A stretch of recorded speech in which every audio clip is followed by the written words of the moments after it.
Oh, hi there, YouTube. Now, a couple of days ago, I posted up this video of the unboxing of the Samsung Galaxy Wave 3. Oh, wait, you're looking at it on the Samsung Galaxy Wave 3. That's right, I've had a good couple of days to have a play through it, and I thought I'd give you all a device walkthrough first, and then I'll give you my thoughts and opinions on the phone as we go through. Now, first off, we'll start with the actual design. There cannot be a fault for this design. I love the actual phone itself. It is brilliant.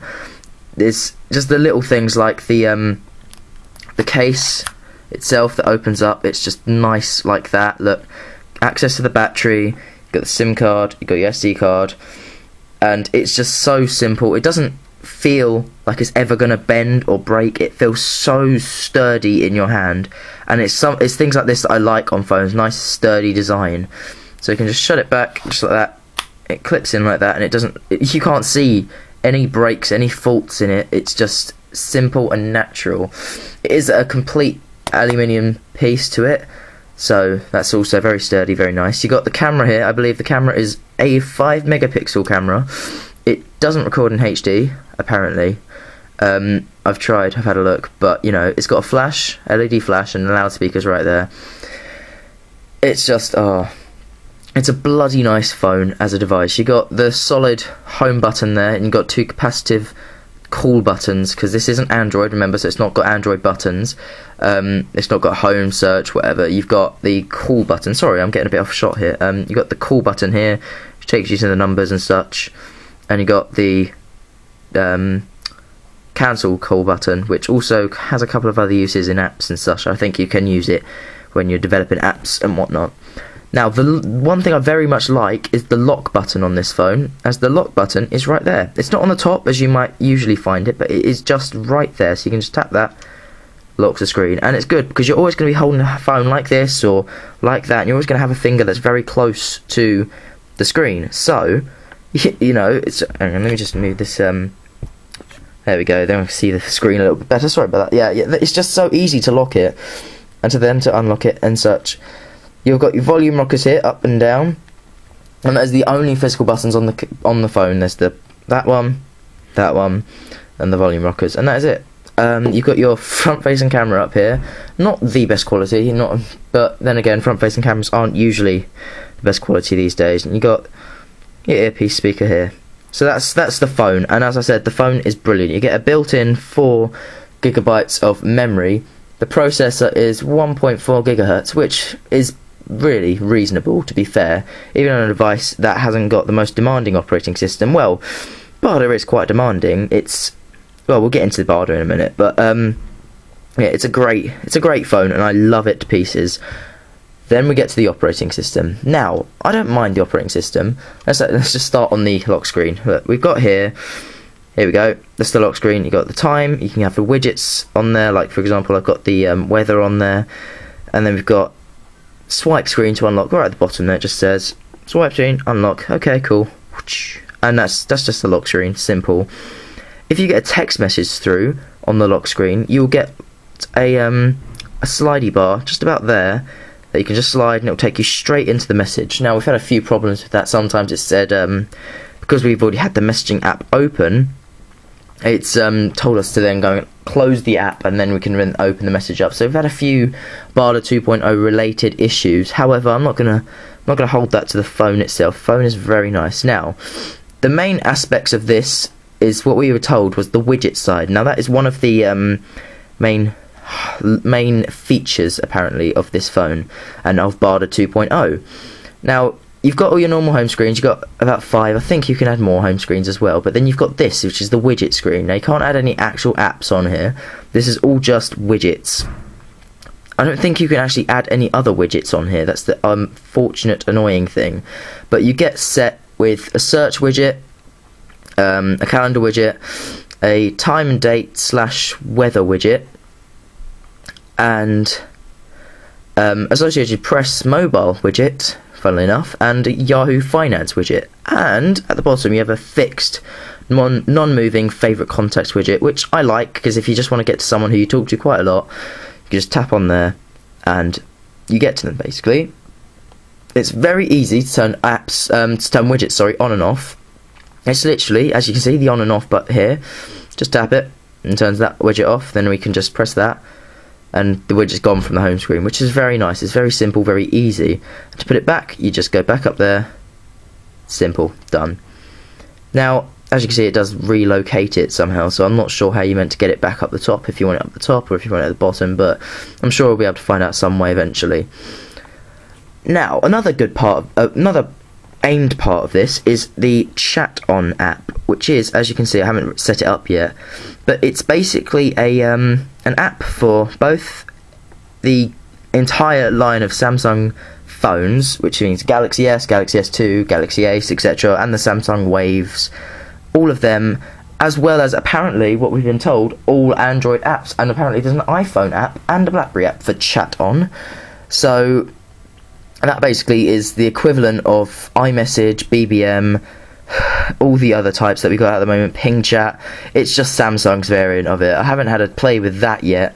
I will do eventually, but I'm not. It's not one of the most important things, to be fair, because I'm sure eventually we'll see chat apps like WhatsApp and Ping Chat, etc., etc., all on Barda 2.0, which is, if you don't know, Barda 2.0 is the Samsung's phone OS that they have built from the ground up, and it is their own OS. It's not Android, it's not iOS, obviously, it's not anything else, it's not Symbian, it is just Barda. And it is, you may be saying, yeah, it looks quite a lot like Android. Well, it does, and I'm not going to lie there, it does look a hell of a lot like Android, and I think that is because Samsung realised that Android works bloody well, and they want to make their own OS that they can control and add a bit more to, just have a bit more control over it. So Android wasn't. To be fair, I don't really understand why haven't put Android on there, and why they've gone off making their own OS, which they've done for a while. Oops, whoops. At least it's sturdy anyway. Yes, I don't understand why they've gone and made their own OS. I mean, Android works so well on their devices already, so I don't see why they are just using Barda, but gotta give them credit, they've done it alright. Now, the one thing I don't like about Barda is the fact that it lacks a lot of apps, and to be fair, it is not the biggest OS, obviously, but at the same time, it lacks a lot of high quality apps. For example, Plants vs Zombies, I haven't got footage of it, but Plants vs Zombies was running on a Windows Phone 7 device, right alongside this phone by Ollie Newport, because we all got given these devices at the Barda Developers Conference, and he was playing them both at the same time, just like this, one there, and this quality on this is not very good at all. I mean, it's like a direct port, it hasn't been graphically updated, it is really slow, really buggy.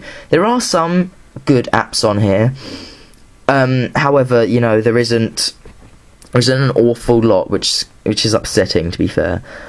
The YouTube app on here isn't even an app, it's just a link straight to your mobile YouTube page, which I don't like, to be fair. I hoped they would have had at least a YouTube app on there, maybe a Facebook app. They don't have any social networking apps on there so far. They've got a Twitter app, but that's paid. That's a third-party application, and that's in the Samsung Apps Store. So let's just have a quick look in here as well. So yeah, it's just a general app store. You got your hot apps everyone likes, it, Plants vs Zombies. You got your new apps and your smart apps, and I'm not going to let it all load up. Oh, gender information required for relevant recommendations. There we go. Okay. Smart recommends. Oh, I assume this is like the like Genius in iTunes. I assume. Smart recommendations applications based on your usage pattern. Okay, I'll turn that on, I guess. But yeah, basically that's what it is. You have your own page, which you can see. You can add your Twitter accounts and Facebook accounts and whatnot, and you can register your credit cards, check downloads. Make a wish list if you want some bits, you know. I haven't got a wish list because there's not really many apps that I've seen that I want to download. Now, another quick... I'm running up on time here, never mind, I'll probably make this about 20 minutes long. Another app that we've got here, which is the messaging app. Sorry, not the messaging app. Social Hub. Now Social Hub, what it does is it feeds all of your messages, all your groups, all your messages, all your emails, texts, etc. into one long group. So you can see all the colours at the side. You've got like different colour bars, and then you can effectively just pick and choose, and you can see what's from what account, what's a text, what's an email, etc. And then you can just move between them, see them all in one long line instead of going between all the different accounts. Now, this isn't like we've seen anything like this. Well, it isn't like we haven't seen anything like this before. We've seen this quite a few devices. However, this does feel alright. I mean, I have used this mainly when it comes to me checking my apps, my messages. I just pop on here. I haven't checked all my emails because I haven't checked my emails for a bloody long time. But yeah, you can see my point. So the internet browser is apparently, if we can close this actually. Oh yeah, I'll show you this as well while we're at it. This is the voice command. Now, Apple have come out with Siri recently, and we've always seen voice command programs around. However, this one works quite well. So for example, if I wanted to send a text to a friend and my hands are a bit busy and I just wanted to say my text out loud, I can double tap the home button and say, text Sam Kaplar, hi there Sam, I'm just testing out the Samsung Wave 3. And there we go, that will wait for a second. Hello, hi there Sam, I'm just testing out the Samsung Wave 3. See, it's quite responsive, it works very well. You might need to have a little bit of a change. It does work very well, and it's one of the bits that impresses me quite a bit. So that's that. And then what we've also got is the very easy to get to multitasking layout and home screen, etc. So you can just tap on an app. Oh, sorry. It's very hard watching through the viewfinder. Right, you can just tap an app like that. Logs, messages, keypad, contacts, email. You just tap them, turn them off, remove them, stops them up using all the RAM and whatnot, and it's gone. All of it's gone. It's just simple as that. It's one of those things where it just works, and I like that. Let's go to the notifications bar as well. You've got quick buttons for Wi-Fi. You can turn your Wi-Fi on and off. I can tap that and it will be turn off.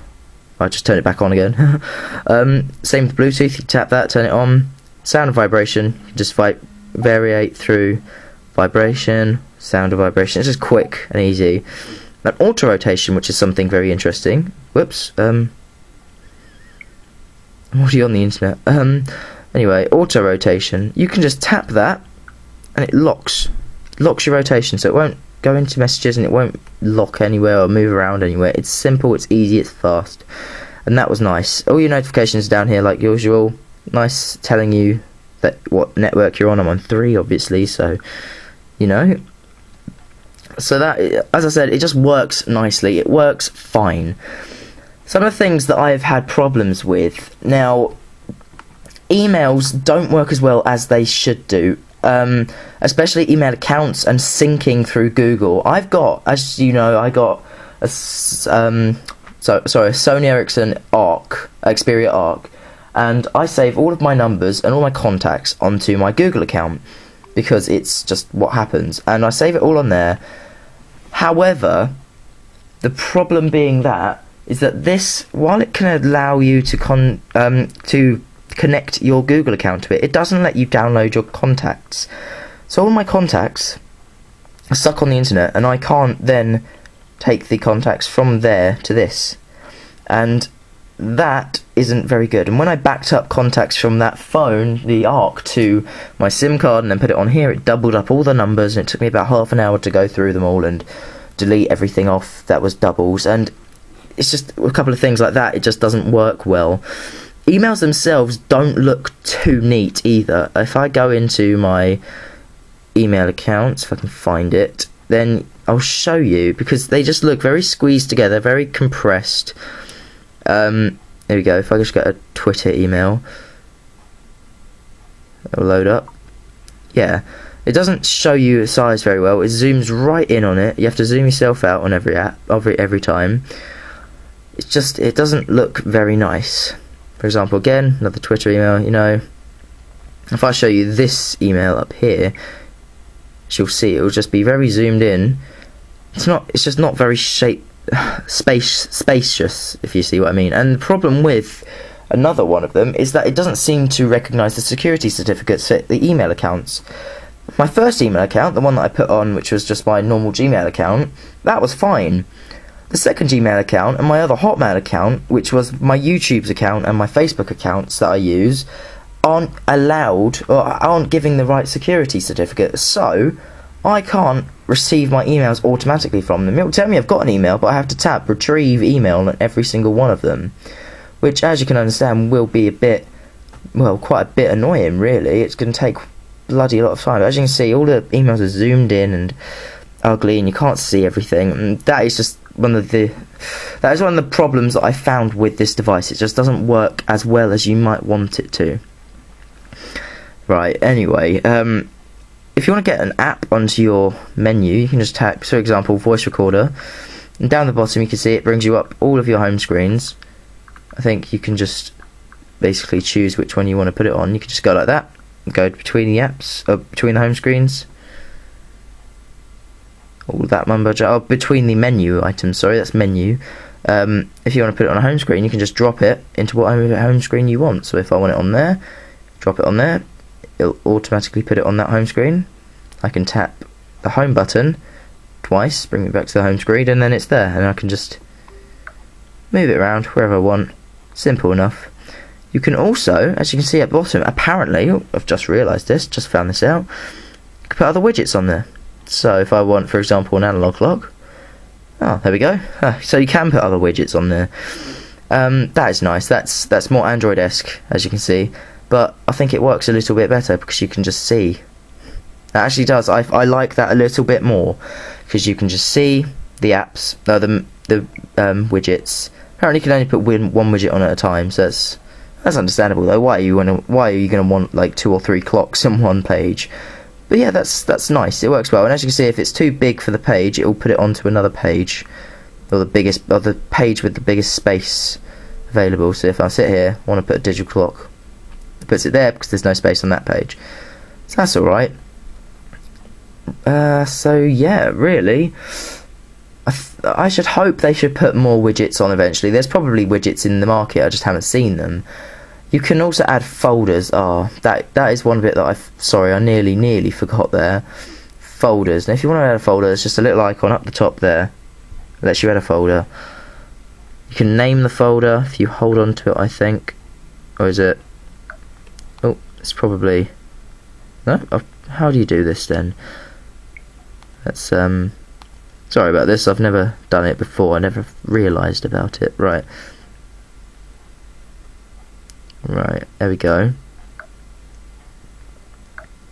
Can assume put things in the folder straight up like that. Yeah, let's just put a couple of bits in the folder. There you go, you can just name the folder whatever you want, say stuff. Oh, the keyboard on this is very nice as well. It reminds me quite a lot of iOS. It's very responsive. You've got haptic feedback as well on the key presses, so that's very nice. So you just put stuff in there, save it. There we go. Then if you just go back to it, you can tap it if you want to see all the apps in there. But if you just want to really quickly see what apps you've got in there, just hold the app and slide it down. You can see the name of it. You can see what apps you got in there. It's very, very simple, very nice. A little bit of flashy there, so it's just very nice. So you've basically heard. That's basically all there really is. There's a few other little additions in Barda 2.0. If there's anything else you guys want to see, let me know and I'll make a follow-up video. But basically, Barda 2.0, Samsung Wave 3. I'm sorry, I called it the Samsung Galaxy Wave 3 in the unboxing, and I was very tired at that point. I'm sorry, I'd been at the event all day, well, all afternoon, and then I'd been out in the evening. So I'm sorry about that. That was a mistake on my part. But yeah, in all, I would say that this device is good if you don't want the amount of apps and widgets and whatnot that you've got on Android and iOS and whatever. The phone itself is amazing. I can't fault the phone. It is perfect. The OS, I think, needs a little bit more to go. But you can't hate on me. That is just my opinion. This phone would be fine. It's a fine phone to use. It's just simple to get around. It's easy. But then again, so are most other phones. So's Android. So's iOS. To be fair. So it's just a matter of preference, really. But you've heard the phone. You've seen a bit of a review. It's up to you to make your own decisions now. I hope you've enjoyed this at least a little bit. So if you want anything else in the comments, I shall answer all the questions you have. And yeah, Samsung Wave 3. Go get it, guys. I'll see you later. Bye.